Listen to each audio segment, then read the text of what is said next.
Assalamualaikum warahmatullahi wabarakatuh. Abu Hurairah radhiyallahu anhu meriwayatkan daripada Rasulullah sallallahu alaihi wasallam, beliau bersabda, "Sab'atun yadhilluhumullahu tahta dhillihi yawma la dhilla illa dhilluh." Ada 7 golongan yang akan diberikan perlindungan oleh Allah Subhanahu wa taala pada hari kiamat kelak, yang tidak ada perlindungan kecuali perlindungan Allah Subhanahu wa taala. Yang pertama, imamun adilun, pemimpin yang adil. Yang kedua, wasyabun nasha'a fi ibadatillah, seorang pemuda yang tumbuh kembang dalam beribadah kepada Allah Subhanahu wa taala. Wa rajulun qalbuhu mu'allaqun bil masajid, yaitu seorang lelaki yang hatinya selalu terpaut dengan masjid Allah Subhanahu wa taala.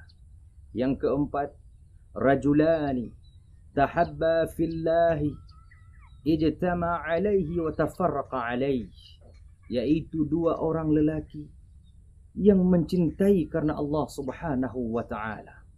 Mereka bertemu, berpisah hanya karena Allah Subhanahu wa taala. Yang kelima, rajulun da'athu imra'atun dhatu malin wa mansabin fayaqulu inni akhafu Allah. Golongan yang kelima adalah para lelaki yang diajak berzina oleh seorang perempuan yang cantik rupawan lagi hartawan.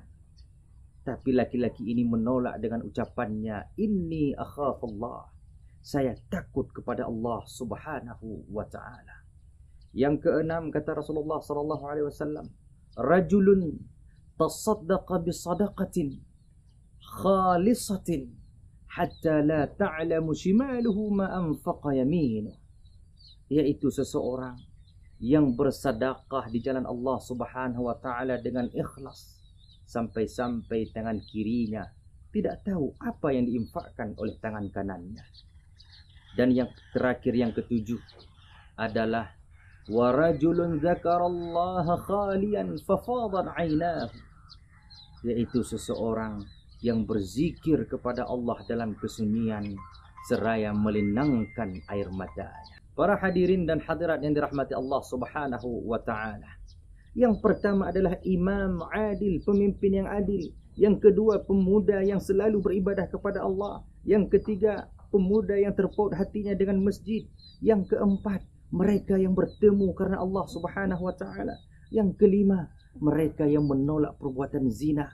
Yang keenam adalah mereka yang berinfak ikhlas kepada Allah Subhanahu wa taala. Dan yang ketujuh adalah mereka yang berzikir dalam kesunyian sehingga mereka melinangkan air mata. Para ulama hadis menyampaikan rahasia urutan 7 golongan yang diberikan perlindungan oleh Allah Subhanahu wa taala.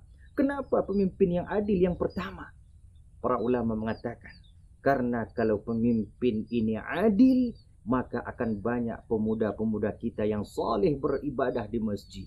Kalau pemimpin adil, akan banyak mereka-mereka yang mau menolak, yang mau terhindar daripada perbuatan zina. Kalau pemimpin adil, maka akan ada koalisi-koalisi yang berlandaskan karena Allah Subhanahu wa taala. Kalau pemimpin adil, akan banyak mereka-mereka yang bersedekah dengan ikhlas. Kalau pemimpin adil, akan banyak mereka-mereka yang beribadah kepada Allah Subhanahu wa taala. Namun sebaliknya, kalau pemimpin tidak adil, maka perzinaan merajalela. Para pemuda dan pemudi menghabiskan waktunya tidak di jalan Allah Subhanahu wa taala. Kalau pemimpin tidak adil, orang memberi bukan karena ikhlas, tetapi karena kepentingan duniawi belaka. Kalau pemimpin tidak adil, akan sulit kita dapatkan orang-orang yang berzikir kepada Allah Subhanahu wa taala. Lalu para ulama hadis mengatakan, kenapa pemimpin yang adil yang paling atas? Karena untuk menuju pemimpin yang adil itu harus berangkat dari bawah. Kita sibuk memikirkan bagaimana melahirkan pemimpin yang kredibel, pemimpin yang mampu menangani masalah umat. Sementara hadis ini sudah menunjukkan untuk mendapatkan pemimpin yang adil itu harus mulai daripada jenjang yang paling bawah. Pemimpin yang adil itu lahir daripada mereka-mereka yang berzikir kepada Allah Subhanahu wa taala. Pemimpin yang adil lahir daripada mereka-mereka yang ikhlas bersedekah, bukan karena politik uang, money politik dan sebagainya. Pemimpin yang adil itu berangkat daripada mereka-mereka yang jauh daripada perbuatan zina. Pemimpin yang adil, mereka berkoalisi dengan kepentingan agama Allah Subhanahu wa taala. Pemimpin yang adil itu lahir daripada kelompok pemuda-pemuda yang taat kepada Allah, pemuda-pemuda yang selalu terpaut hatinya dengan masjid Allah Subhanahu wa taala.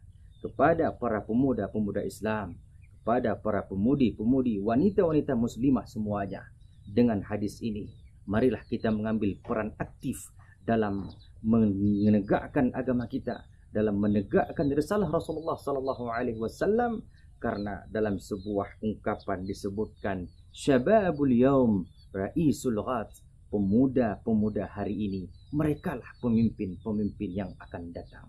Mari kita istiqamah dengan ibadah kita, kita istiqamah dengan zikir kita istiqamah dengan hal-hal yang produktif, yang positif. InsyaAllah ketika estafet kepemimpinan ada di tangan kita, kita bisa bermanfaat bagi agama kita, negara dan bangsa yang kita cintai. Wabillahi taufiq wal hidayah. Wassalamualaikum warahmatullahi wabarakatuh.